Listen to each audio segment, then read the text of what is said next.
Hi, welcome back to the channel. Again, thank you to all my new subscribers.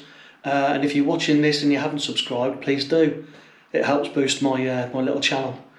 I've been asked by Ducati Richie and by quite a few other people actually about my phone holder, the SP Connect holder that I have on my bike. And Richie asked me if I do a little video, so yeah, why not? So what I've done, I've took it off my bike.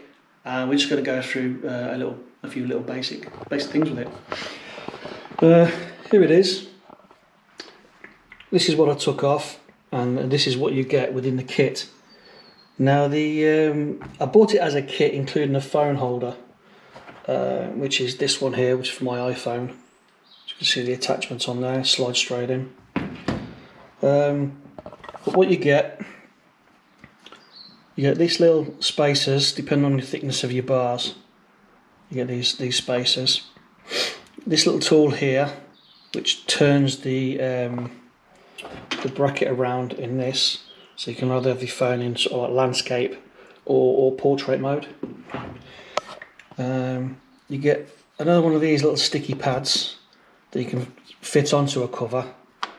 You know, like if you got in the back of a standard phone cover. If you didn't want to go and buy a new one. This is the original connector that goes on here. You see I've got a larger one there. I paid a little bit extra and bought the anti-vibration one, because there was a thing going around about them damaging the iPhone 11, I think it was, cameras with the vibration. I have an iPhone 10. Which I didn't initially have an issue with, but just to play safe, I went and bought this. See, it's got a little bit of a bit closer, a little bit of flex and damping in that, and so far I've had no issue. So, but you get this one as standard. Also, some spacers when you connect it to the bike. You've got this arm here, and so you've got a little spacer that goes on depending on how far you want it. I have the wider one just to get past my handlebars.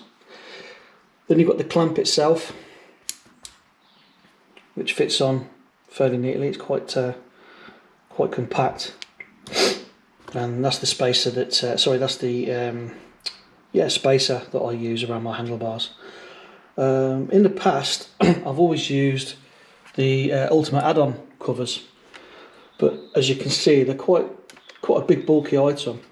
I rate these totally, they're brilliant, totally waterproof. And the amount of clips that's on there that you move around to open it up. I mean, there's no way in the world that your phone open. Yeah, there you go. It's going to get water in there, and also you got a little opening here for your lead. They're really good. Can't fault them at all. But like I said, they are a big bulky item to have on your bike, especially with the rest of the brackets and these. So that's why I went for the SP Connect. Right then, so what I do, I fit it here in this gap between the switch gear and the mirror. Quite a handy gap. Okay, well, we'll start with the spacer. Like I said, I know exactly what I'm using here.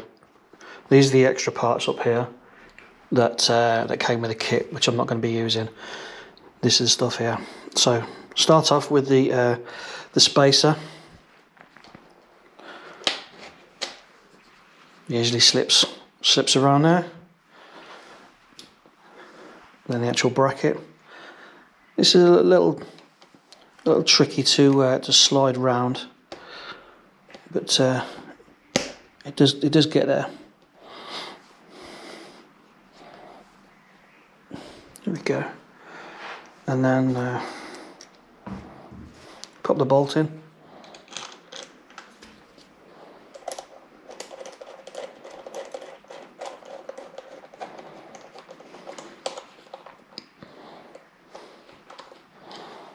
Just leave that hand tight for the moment. And then what you've got here, the spacer. Like I said with these ones, one's thicker and one's thinner, depending on how far away from your bars you want. Obviously, I've got the wing mirror here, so I wanted the thicker one. What you notice, I don't know if you can see that closely enough, there's little splines on them, like a little cog, which sort of holds it into place. So they are a little bit tricky to get on. Obviously, because this has been off and on before, it's a bit easier. But when I first got it, it was quite difficult. And then the same with this, because the teeth are really fine. You've got micro adjustments, so you put it into place, and even though it's still loose, that's not going to go anywhere. So you pull it out, move it up slightly to whatever position you desire. You know, obviously, depending on where you want it. We'll go back with there.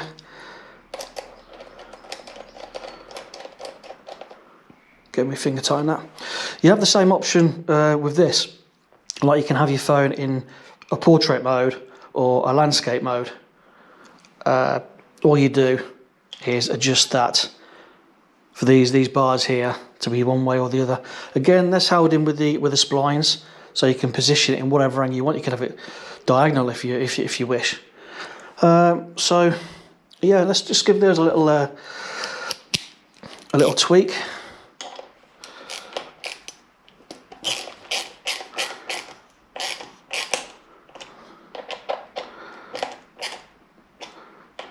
Don't need to go too tight.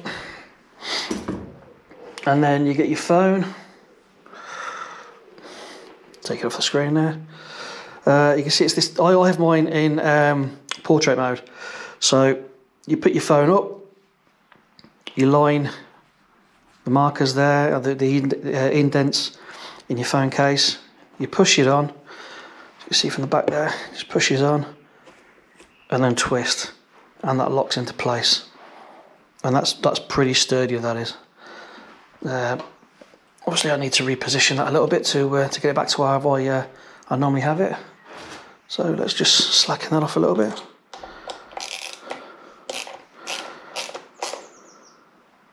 Go back a bit more, and I want to go up a little bit with that one. There's enough to take it up a bit more.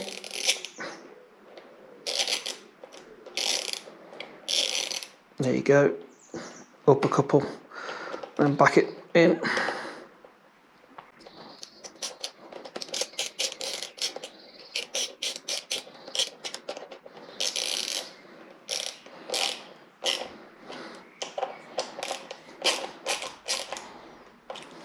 Tighten it up.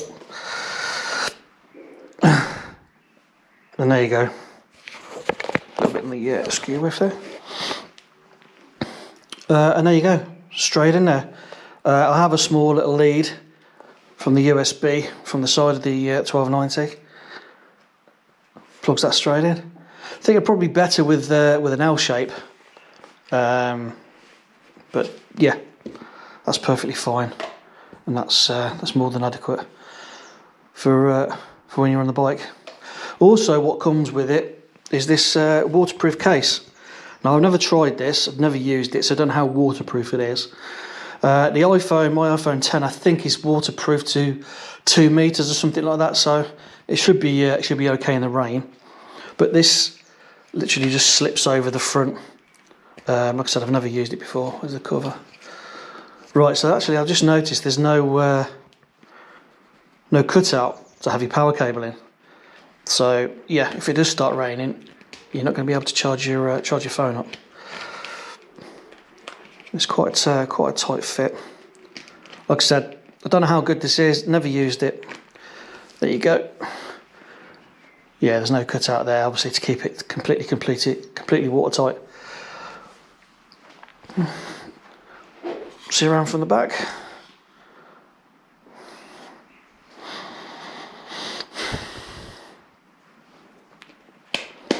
But as I said, I've never used this. I normally keep it in the on the back of the bike.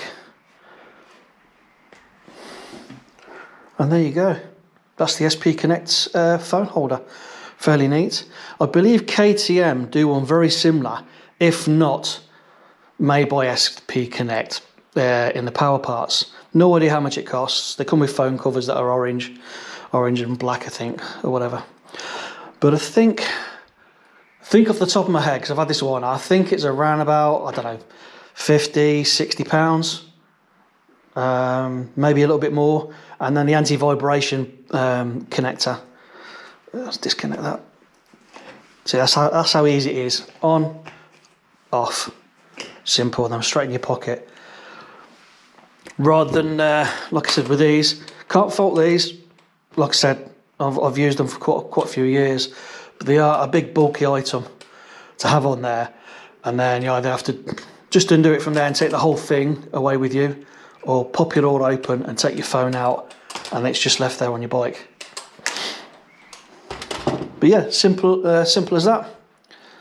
Yeah, the vibration plate. That's about it, really. Yeah, it's fairly straightforward. I hope this has been of some help, especially to you, Richie, as you asked for the video, and all the others that have asked comments about it. I recommend it, highly recommend it. It's simple. It blends in fairly well on the bike, and if you want to go riding off without your phone, and leave it in your pocket or whatever, it doesn't look too distracting or too ugly. So there you have it. That's the SP Connect phone holder for you. I hope that's been of some help to everybody. There you go, in a bit closer detail.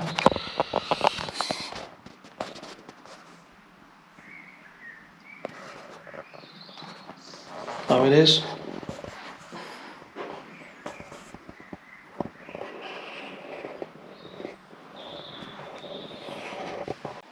So, give me a thumbs up if you liked it. If you haven't already subscribed, please do. Thanks again. Ride safe.